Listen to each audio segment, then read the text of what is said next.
बिस्मिल्लाहिर्रहमानिर्रहीम। अस्सलाम वालेकुम स्टूडेंट्स, उम्मीद है कि आप सब खैरियत से होंगे। स्टूडेंट्स, आज हम एक्सरसाइज नंबर 1.3 को सॉल्व करेंगे। तो इसका क्वेश्चन नंबर 1 देखें। Verify the commutative law of union and intersection of the following sets through Venn diagrams.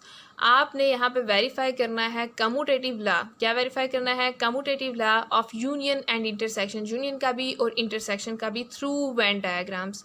तो सबसे पहले तो हम ये देखते हैं कि कम्यूटेटिव लॉ ऑफ यूनियन क्या है। ठीक है, तो इसको हम 1 का नाम दे देते हैं कम्यूटेटिव लॉ ऑफ यूनियन को, और फिर इंटरसेक्शन को हम 2 कह देंगे। ठीक है, तो फर्स्ट है हमारे पास क्या? Commutative law of union. तो मैं यहाँ पे लिख रही हूँ कम्यूटेटिव लॉ ऑफ यूनियन। तो कम्यूटेटिव लॉ ऑफ यूनियन क्या होता है? वो होता है हमारे पास A union B is equal to B union A. यहाँ पे हमारे पास सेट्स जो हैं वो ए और बी की फॉर्म में गिवन है, इस वजह से मैंने ए यूनियन बी और बी यूनियन ए लिखा है। अगर यहाँ पे सी डी होते तो मैं C union D is equal to D union C लिखती। ठीक है, तो ये था कम्यूटेटिव लॉ ऑफ यूनियन के। इसकी स्टेटमेंट क्या है? ठीक है, इसकी स्टेटमेंट यह है कि दो सेट्स हैं, उनका हम यूनियन ले लें, अगर उनकी तरतीब चेंज भी कर दे तो आंसर जो है वो इक्वल आता है। ठीक है, ये हमने आज वेरीफाई करना है थ्रू वेन डायग्राम। ठीक है, तो सबसे पहले हम वैसे देखते हैं, इसको यूनियन प्रूव करते हैं कि हमारे पास है क्या। ठीक है, तो उसके लिए हम क्या करेंगे? लेफ्ट हैंड साइड, तो लेफ्ट हैंड साइड हमारे पास बेटा क्या है? A union B, A union B.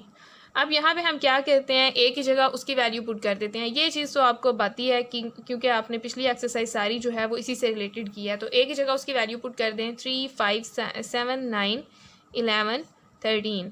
उसके बाद दरमियान में साइन है यूनियन का, तो मैंने वो लगा दिया। और उसके बाद है सेट बी, उसकी वैल्यू पुट कर दी 5, 9, 13, 17, 21, 25। अब इन दोनों का अगर हम यूनियन लें तो हमारे पास क्या आता है? हमारे पास आएगा 3, 5, 7, 9, 11, 13, 17, 21, 25। क्या किया हमने? यूनियन में सारे एलिमेंट्स को इकट्ठा करके और एक तरतीब के साथ लिख दिया। अब इसी चीज़ को हम वेन डायग्राम के थ्रू जो है इसको प्रूव करेंगे। ठीक है, तो बेटा वेन डायग्राम से रिलेटेड अब हम देखते हैं कि वेन डायग्राम बेसिकली होती क्या है। ठीक है, 7 में आपको इसका आइडिया हो गया होगा, तो आज इसको मज़ीद पढ़ते हैं। ठीक है, जब भी हमने वेन डायग्राम बनानी है स्टूडेंट्स, तो हमने क्या करना है? सबसे पहले हमने एक रेक्टेंगुलर शेप बनानी है। ठीक है, हम इसको रेक्टेंगल शेप बनाएं। रेक्टेंगल शेप बना रही। अब ये रेक्टेंगल शेप है क्या? ये बेसिकली हमारे पास है यूनिवर्सल सेट। ठीक है, जो हमारे पास सबसे बड़ा सेट होता है यूनिवर्सल सेट, तो उसको सबसे पहले हम नॉमिनेट करते हैं। ठीक है, और कैसे हम लगा रहे हैं उसको? ठीक है, हमने रेक्टेंगल बना ली। ठीक है, कोशिश कीजिएगा कि स्केल के साथ बनाएं। ठीक है, यूनिवर्सल सेट यू। ठीक है, वो हो गया। उसके बाद बेटा अब हमने किन दो सेट्स का यूनियन फाइंड करना है? ए और बी का। थ्रू वेन डायग्राम किसका? ए और बी का। तो हम यहाँ पे दो सेट्स बनाएंगे, ए और बी। तो जो सेट बनाएंगे वो हमारे पास होंगे सर्कुलर शेप में। ठीक है, तो एक सेट बना लिया, इसको मैं नाम दे देती हूँ ए का। ठीक है, इसको नाम दे देती हूँ किसका? ए का। ठीक है, मैं डिफरेंट मार्कर इस्तेमाल कर रही हूँ ताकि आपको ये ज़्यादा क्लियर हो जाए। ठीक है, ए सेट हो गया। अब दूसरा सेट जो है वो मैं बना रही हूँ यहाँ पे, वो है मेरे पास बी। वो मेरे पास क्या हो गया? बी हो गया। ठीक है, अब फ्रेंड्स आपने ये चीज़ ध्यान रखनी है कि इसका कुछ पार्ट जो है वो कॉमन होना चाहिए। आपने सेट्स अलग-अलग नहीं बनाने, आपने सेट्स इस तरह बनाने हैं कि दोनों सेट्स का, ये जो आप जिन दो सेट्स का आप यूनियन फाइंड कर रहे हैं ए और बी, इनका कुछ हिस्सा आपस में कॉमन है। ठीक है, इस तरह। ठीक है, थोड़े से ये मैप कर रहे हो। ठीक है, इस तरह आपने बनाना है जिस तरह मैंने बनाया है। ठीक है, वो बताती हूँ क्यों हम इस तरह करेंगे। ठीक है, अब ये जो दरमियान में कॉमन रीजन है, इसमें हम क्या करेंगे? लिखते हैं इसको। ठीक है, बारी बारी आराम सुकून से इसको लिखते हैं ताकि आपको ये मज़ीद क्लियर हो जाए। अब यहाँ पे ये जो सेट ए और बी के दरमियान कॉमन रीजन है ना बेटा, इसमें हम क्या लिखेंगे? इसमें हम वो एलिमेंट्स लिखेंगे जो ए और बी के सेट में कॉमन है। यहाँ पे देखें, ए और बी के ये दो सेट हैं ना। ठीक है, यहाँ पे हमने वही सेट बनाए हैं। ठीक है, अब हमने ज़रा मैथमेटिकल फॉर्म में वो वेन डायग्राम के थ्रू बनाए हैं। ए और बी दो सेट हो गए। अब यहाँ पे हमने क्या करना है? जो हमारे पास कॉमन एलिमेंट्स हैं वो हम इस कॉमन रीजन में लिखेंगे। तो ज़रा देखें इन दोनों सेट में क्या क्या, कौन कौन सा जो एलिमेंट है वो कॉमन है। तो बेटा देखें, एक तो यहाँ पे 5 कॉमन है। ठीक है, दूसरा यहाँ पे 9 कॉमन है, और तीसरा यहाँ पे 13 कॉमन है। इसके अलावा कोई एलिमेंट्स ऐसे नहीं है जो कॉमन है। अब जो कॉमन एलिमेंट्स होते हैं यहाँ पे हम लिखेंगे किस में? ये जो कॉमन रीजन है इसमें। ठीक है, कौन कौन सा? 5, 9, 13। तो मैंने लिख दिया यहाँ पे 5, 9 और 13। ठीक है, तो ये मेरे पास क्या हो गए? 5 9 13 कॉमन रीजन में मैंने वो एलिमेंट्स लिख दिए जो मेरे पास कॉमन आ रहे थे दोनों में, ठीक है। अच्छा जी, अब 5 9 13 लिख दिए। बाकी अब देखें कि ए सेट में क्या एलिमेंट बच गए, ठीक है। 5 9 और 13 जो थे वो तो हमारे कॉमन रीजन में हमने लिख दिए। अब ज़रा देखें ए में बाकी क्या एलिमेंट्स रह गए, तो ए में बाकी रह गया 3 7 11, तो वो हम अब यहाँ पे लिख देंगे 3 7 11, ठीक है। अब देखें कि बी में बाकी एलिमेंट्स क्या बच गए हैं, ठीक है। 5 9 13 तो हमने यहाँ पे लिख दिया कॉमन रीजन में। अब बाकी एलिमेंट्स क्या बचते हैं बी में, 17 21 25, तो हम लिख देंगे 17 21 25, ठीक हो गया। ये थी हमारे पास वेन डायग्राम दो सेट्स की, ठीक है। अब यहाँ पे इसके नीचे हम मेंशन भी कर देते हैं मेरे पास क्या था, ए यूनियन बी, ठीक हो गया। अब स्टूडेंट्स देखें, अब जरा यहाँ पे देखें 3 5 7 9 11 13 17 21 25, यही आंसर आता है। अब जरा वेन डायग्राम को अगर हम थ्रू देखें, इसके थ्रू हमने वेन डायग्राम बनाई। अब वेन डायग्राम के थ्रू भी जरा आंसर चेक करें तो यही आना चाहिए, 3 उसके बाद 5, फिर क्या है हमारे पास 7, फिर क्या है 9 11 13, ठीक है। उसके बाद यहाँ पे 17 21 25, उसी तरतीब से देखें तो इसका मतलब है कि जो हमने यूनियन अभी निकाला है वो इसके वेन डायग्राम के थ्रू भी हमने प्रूव कर दिया कि उसी तरह है, ठीक है। तो ये हमारे पास ये लेफ्ट हैंड साइड। अच्छा, अब यहाँ पे इसमें हमने देखा कि ये जो सारे आंसर इसमें आ रहे हैं, तो अब हमने क्या करना है, अब हमने इसको शेड कर देना है, ठीक है। शेड कर देना है किससे, मैं अब यहाँ पे ग्रीन मार्कर से इस वजह से कर रही हूँ ताकि आपको सारी चीज़ें जो हैं वो क्लियर नज़र आ जाएं, ठीक है। ये इस तरीके से आप क्या करेंगे, आप पेन से अगर एलिमेंट्स लिख रहे हैं ना तो लेड पेंसिल के साथ ये जो है वो काम करेंगे, ठीक है। या ब्लैक और ब्लू का थोड़ा कॉम्बिनेशन कर देंगे ताकि आपको थोड़ा बहुत मतलब उसमें डिफरेंस नज़र आता रहे। अगर आप लाइनें भी ब्लू से लगाएं और साथ में लिखें भी ब्लू से तो वो सारा कुछ नज़र नहीं आएगा, ठीक है, तो वो काफ़ी कंजस्टेड हो जाएगा। अच्छा, ये था हमने लेफ्ट हैंड साइड इसकी जो है वो सॉल्व की, ए यूनियन बी। अब इसी तरह हम लोग बी यूनियन ए इसका सॉल्व करेंगे, ठीक है। मैंने इसकी राइट हैंड साइड लिख दी बी यूनियन ए, ठीक है, और बी की जगह उसकी वैल्यू पुट कर दी, यूनियन ए की जगह मैंने उसकी वैल्यू पुट कर दी, ठीक है। अब हम इनका क्या लेंगे, यूनियन लेंगे। तो यूनियन लेने से हमारे पास क्या आएगा, एक तरतीब के साथ एलिमेंट्स लिखेंगे दोनों के कंबाइन करके, तो आ जाएगा 3 5 7 9 11 13 17 21 25, ठीक हो गया।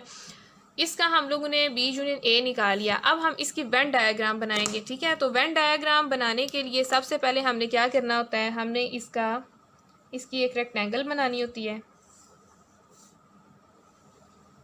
और वो रेक्टेंगल किसको शो करती है, यूनिवर्सल सेट यू को, ठीक है। तो यहाँ पे मैंने यूनिवर्सल सेट लिख दिया। अब ए और बी हमारे पास ये दो सेट्स हैं, ठीक है। अब यूनियन लेंगे बी यूनियन ए। फिगर्स इनकी जो है वो सेम ही बनेगी जिस तरह प्रीवियस बनी है, ठीक है, ए यूनियन बी की। तो अब हमने क्या करना है, इस तरह दो सेट्स बनाने हैं ताकि एक दूसरे के ऊपर थोड़ा सा ओवरलैप होना चाहिए ताकि कॉमन एलिमेंट्स हम दरमियान में लिख सकें। तो ये सेट ए हो गया और ये सेट बी हो गया। अब दरमियान में हम लिखेंगे दोनों सेट के कॉमन एलिमेंट्स, तो वो अभी हमने पीछे भी निकाले थे। अब फिर देख लेते हैं वो कौन से दो एलिमेंट्स थे। तो वो दो नहीं 3 एलिमेंट्स थे, 5 9 और उसके बाद 13। दोनों सेट्स में ये हमारे पास कॉमन एलिमेंट्स हैं। तो हम लिख देते हैं दरमियान वाले रीजन में 5 9 और 13, 5 9 और 13, ठीक है, ये हो गया। अब ए में बाकी एलिमेंट्स 5 9 और 13 निकाल दें, बाकी हमारे पास कौन से एलिमेंट्स बचते हैं, ठीक है। ये हमारे पास ए सेट था, ए की जगह उसकी वैल्यू लिखी हुई थी। आप पीछे से भी देख सकते हैं कि कौन सा सेट था, ठीक है, ए। तो यहाँ पे 5 निकाल दें, 9 निकाल दें, 13 निकाल दें, पीछे क्या बचा, 3 7 11। तो ए में हम लिखेंगे 3 7 11। बाकी बी सेट ये था, इसमें हमारे पास क्या बचा, अगर हम 5 9 13 निकाल दें, बाकी बचा 17 21 25, 17 21 25, ये हमारे पास हो गया। वेन डायग्राम बन गई बी यूनियन ए की, ठीक है। दोनों की बिल्कुल सेम है, कोई ज़्यादा इशू नहीं है, बिल्कुल वैसा ही है, ठीक है। और यूनियन में हम क्या करते हैं, दोनों सेट्स जिनका हम यूनियन निकाल रहे होते हैं दोनों को शेड करते हैं। तो इस वजह से हम इन दोनों सेट्स को क्या करेंगे, शेडेड कर देंगे, ठीक हो गया। अब हमने इनको शेड कर दिया। तो ये हमारे पास थी Venn diagram B union A की। अब हम देखते हैं कि क्या दोनों डायग्राम का आंसर सेम है, क्या दोनों साइड्स का आंसर सेम आया। तो ये तो थी बी यूनियन ए, ठीक है। दरमियान में 5 9 13 आ गया, ए में 3 7 11 और बी में क्या बचा हमारे पास 17 21 25। अब ए यूनियन बी की फिगर देखते हैं। तो ए यूनियन बी, बी में भी हमारे पास यही था, ठीक है। दरमियान में 5, 9, 13 और यहाँ पे 3, 7, 11, 17, 21, 25।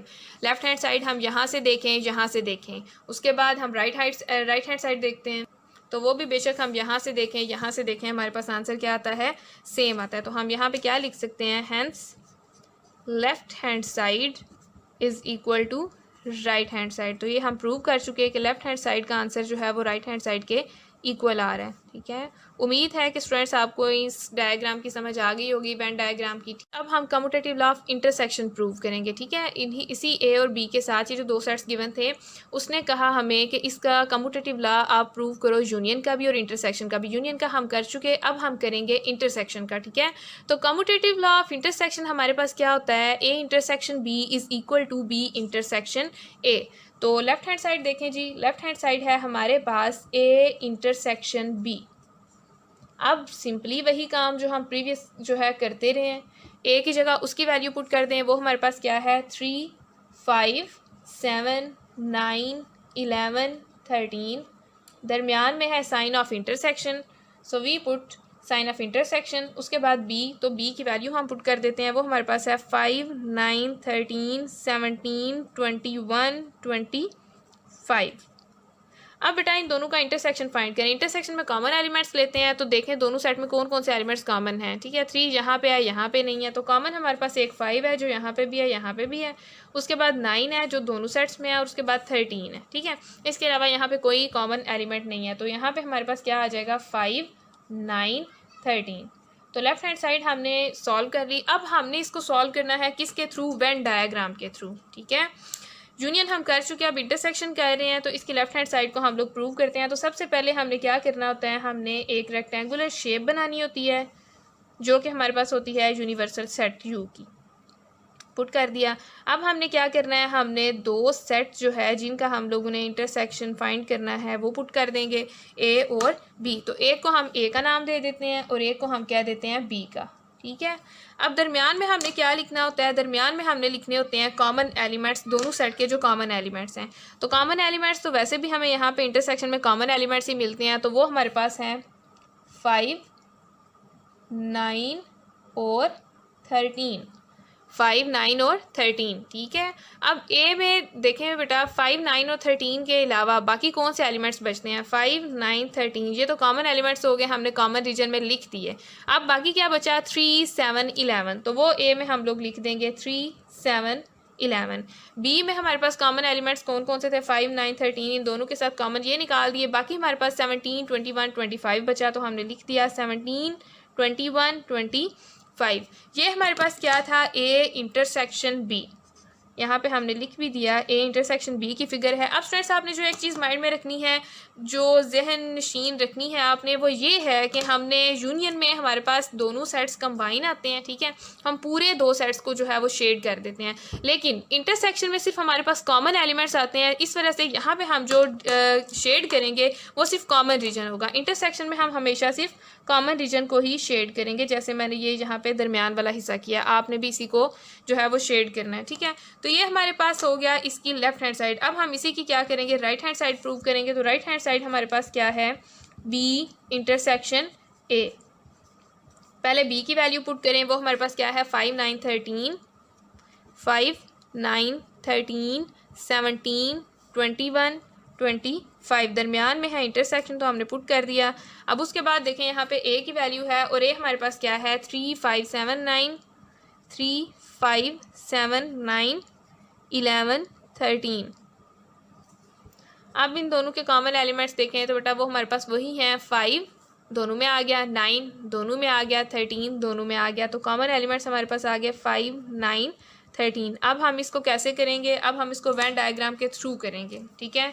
तो वेन डायग्राम को बनाने का तरीका हमारे पास क्या होता है, सबसे पहले एक रेक्टेंगल बनाएं जो कि क्या शो करती है, यूनिवर्सल सेट यू।